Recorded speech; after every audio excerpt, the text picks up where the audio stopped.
My name is Roseblud, and I'm a storyteller. Nigga, I'm homeless. I got bigger fish to fry. I know. I gotta get. Funny enough, I already did it.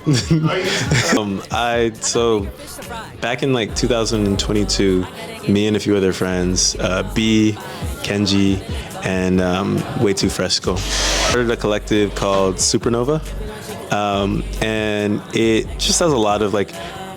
So like Poetic, Sean, they've been affiliated with it. Like we got together and like kind of just brought a lot of like unknown talent and nurtured a lot of unknown talent, I'd say, to like just a really great place. And we used to like host community events where we would like rent out like 10 rooms at like Pirate Studios. We'd call it Supernova Saturdays and just have people pay like $5 to just like come and record in any of the rooms for like 4 or 5 hours.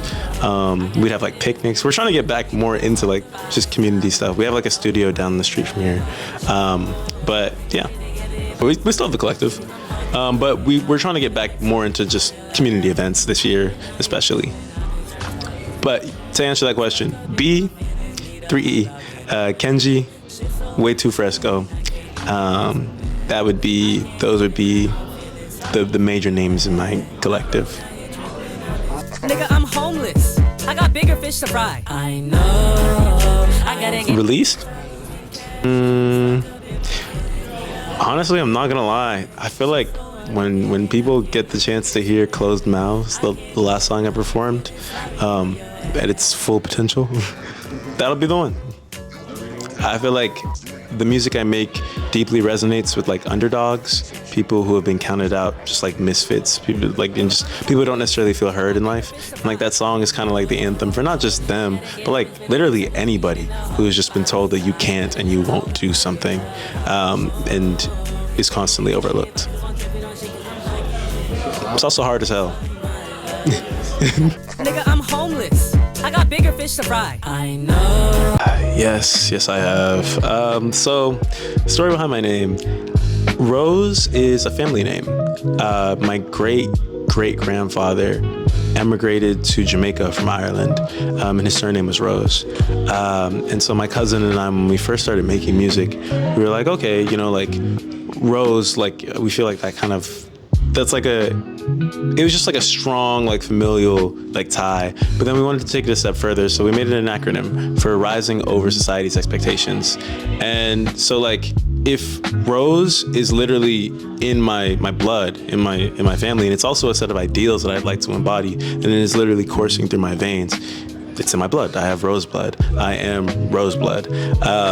And also, you know, bud, blood, sprouting new life and like new ideas. That's pretty clever. That's a very intricate name.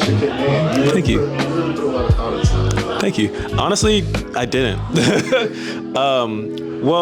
So my name prior was J Rose, but the O was an X. It was so bad. It's terrible for SEO. No one could pronounce it. It just wasn't a good time.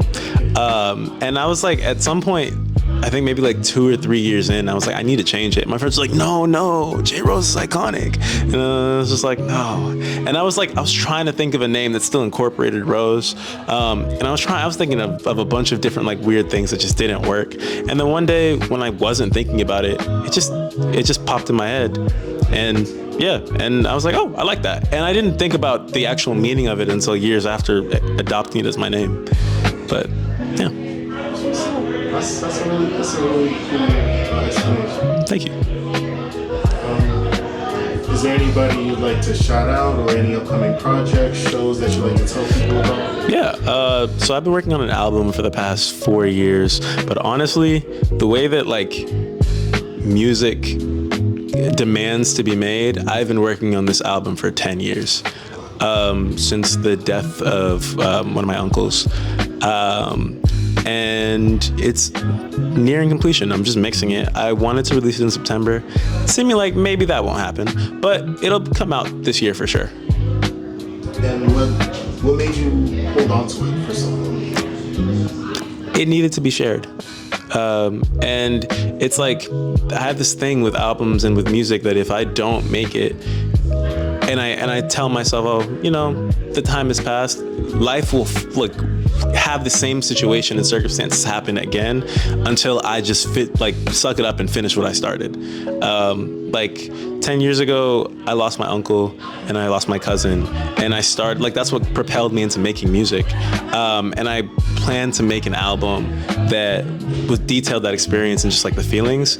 And I want to say maybe like 4 or 5 years after that happened, I was like, honestly, I feel like I've grown and I've moved on since then. I don't necessarily feel like the feelings are still as fresh. I don't think I could even like do that justice and like write to it. Boom, another uncle died. And it was just like, damn, like I can't get a break. And so I was like, okay, I guess I'll finish it. And so I've been honoring that idea and working through it. Thank you so much for this interview. This has been really pleasant. Thank you.